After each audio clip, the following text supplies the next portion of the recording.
عزیزان گرامی وقار، آج کئی اہم صورتوں کی تلاوت ہماری ہوئی ہے۔ یا جو شادی شدہ ہیں ان کو طلاق کے مسائل بھی سیکھ لینا چاہیے، اس لیے کہ ہم داخل ہونے کے راستے تو جان لی ہے، لیکن خارج کس سے ہوتا ہے یہ بھی معلوم ہونا چاہیے۔ مثال کے طور پر کسی جگہ آپ انٹر ہو رہے ہیں تو آپ کو یہ بھی معلوم ہونا چاہیے کہ ایگزٹ کہاں سے ہے۔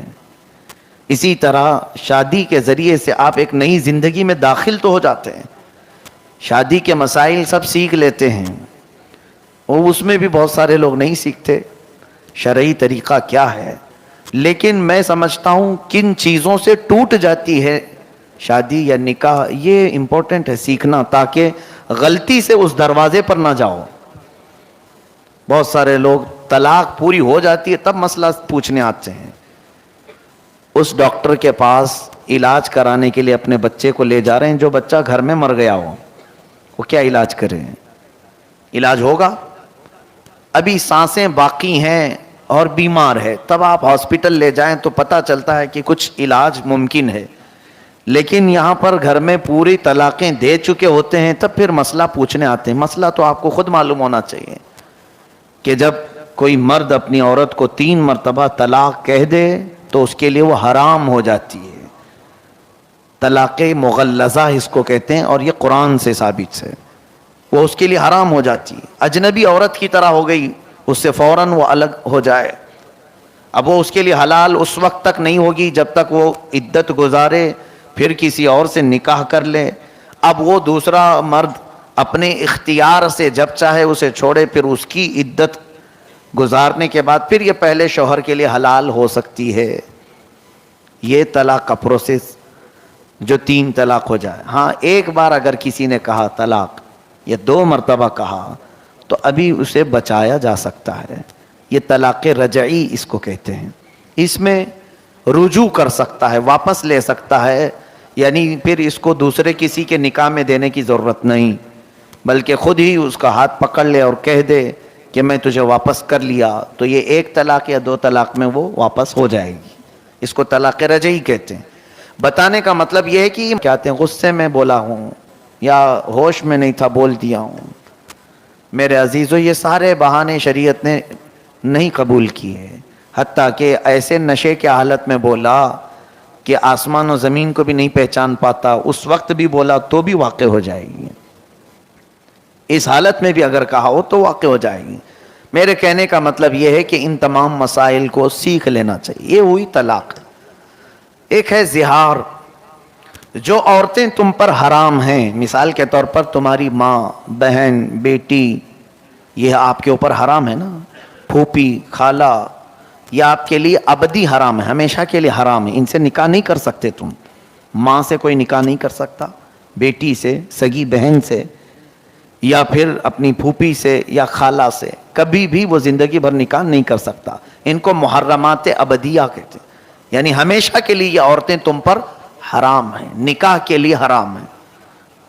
اب ان عورتوں کے ذریعے سے آپ نے اپنی بیوی کو مشابہت دے دی، ان کی طرح کہہ دیا، اپنی بیوی کو کہا کہ تو میری پھوپھی کی طرح ہے، تو میری خالہ کی طرح ہے میرے لیے، یا میری بہن کی طرح ہے، یا پھر ایک عضو کو بھی کہہ دیا کہ تیرا پیٹ یا تیری پیٹھ یا کوئی حصہ میری ماں کی طرح ہے، تو اس کو کہتے ہیں زہار۔ وہ عورت تم پر حرام ہو گئی، طلاق نہیں ہوئی لیکن وہ حرام ہو گئی، اب تم اسے چھو نہیں سکو گے، یہ زہار ہے۔ اس کے مسائل ابھی آئے نہیں تھے۔ ایک صحابیہ کے ساتھ ایسا ہوا، عمر دراز خاتون تھی، ان کے شوہر بھی صحابی رسول ہیں، دونوں میں کچھ تکرار ہوئی گھر میں، تو شوہر نے کہہ دیا کہ تو میرے لیے ماں کی طرح ہے، تو وہ روتے ہوئے باہر نکلی اور آئی حضور صلی اللہ علیہ وسلم کے پاس کہ آقا اس مسئلے کو بتائیں، اتنی عمر ہو گئی، بڑھاپا آ گیا، اب جا کر میرے شوہر نے مجھے ایسا کہہ دیا، کیا کروں؟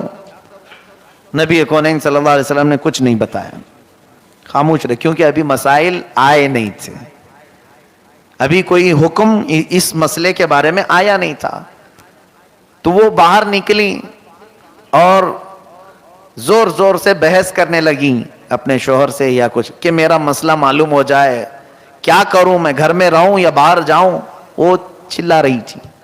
تب اللہ تبارک و تعالیٰ نے جبرائیل امین کے ذریعے آیت نازل فرمائے, قد سمع اللہ قول التی تجادلک فی زوجہا وتشتکی الی اللہ. اللہ نے اس عورت کی بات سن لی جو اپنے شوہر کے بارے میں آپ سے بحث کر رہی ہے اور اللہ کی بارگاہ میں شکایت کر رہی ہے کہ میرا مسئلہ واضح کیا جائے. واللہ یسمع تحاورکما ان اللہ سمیع بصیر. اللہ نے آپ دونوں کی گفتگو کو سن لیا ہے اور اللہ سمیع و بصیر ہے, سنتا بھی ہے دیکھتا بھی ہے. اب آگے مسائل اللہ نے نازل فرمائے. الذین یظاہرون منکم من نسائہم ما ہن امہاتہم ما ہن امہاتہم, یعنی وہ تمہاری مائیں نہیں ہیں, لیکن اگر تم نے ایسا کہہ دیا تو یہ غلط کیا تم نے, غلط کیا تم نے. اب کیا کرے؟ اللہ تعالیٰ فرماتا ہے والذین یظاہرون من نسائہم ثم یعودون لما قالوا فتحریر رقبۃ من قبل ان یتماسا. ایک غلام کو آزاد کرنا ہوگا جس نے بھی ایسا کہا ہے. غلامی کا زمانہ تو اب ہے نہیں, پہلے غلام ہوتے تھے. ایک غلام آزاد کرو, اب یہ پھر تمہارے لیے حلال ہو جائے گی. نہیں ہے اگر, آگے سنی آیت اور بھی اللہ فرماتا ہے فمن لم یجد فصیام شہرین متتابعین من قبل ان یتماسا. جس کے پاس غلام نہیں ہے تو پھر وہ کنٹینیو 2 مہینے روزے رکھے, تب جا کے وہ تمہیں حلال ہوگی. 2 مہینے مسلسل روزے رکھے, ایک بھی اگر بیچ میں چھوٹ گیا تو پھر اثر نو رکھے. 60 روزے رکھیں, ان کو 60 دن کھلائے, دونوں صورتیں. اب یہ 60 مسکینوں کو کھانا کھلانے کے بعد پھر تمہاری بیوی تمہارے لیے حلال ہوگی. طلاق کا پروسیجر الگ ہے اور اس کا الگ ہے. یہ زہار کہتے ہیں. یہ زہار کے مسائل شروع پارے میں ہی بیان ہوئے, لیکن خبردار اے میرے عزیزو, کچھ لوگ یہ زہار کو یا طلاق کو گالی سمجھتے ہیں. گالی دینا یعنی عورت کو کیوں بھائی طلاق کیوں کہا, گالی دینے کے لیے کہہ دیا. یہ گالی نہیں, گولی ہے, نکل جاتی ہے. گالی اس طرح سے نہیں ہوتی, اور در حقیقت اسلام میں گالی حرام ہے. ہاں, ڈانٹنے کی نیت سے تم کچھ اور الفاظ استعمال کر سکتے ہیں, اس کو کسی بھی طرح سے آپ ڈانٹ سکتے ہوں تو دوسرے الفاظ میں ڈانٹیں, لیکن یہ الفاظ طلاق کے یا زہار کے ہرگز نہ بولیں. کبھی بھی اپنی عورتوں کو کسی نے اگر یہ الفاظ استعمال کر لیے کہ تو میرے لیے میری ماں کی طرح ہے, میری بہن کی طرح ہے, میری بیٹی کی طرح ہے, تو میرے لیے میری پھوپھی کی طرح ہے, میری خالہ کی طرح ہے, تو یہ الفاظ جو ہیں زہار کے ہیں, عورت اس پر حرام ہو جاتی ہے.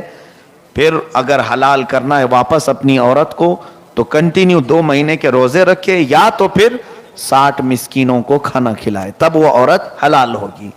تو اس سے اندازہ کیجئے کہ ہمارے یہ خانگی جو مسائل ہیں, ازدواجی زندگی کے جو مسائل ہیں, یہ سیکھنا کتنا ضروری ہے. کیا ان مسائل سے سارے لوگ واقف ہیں؟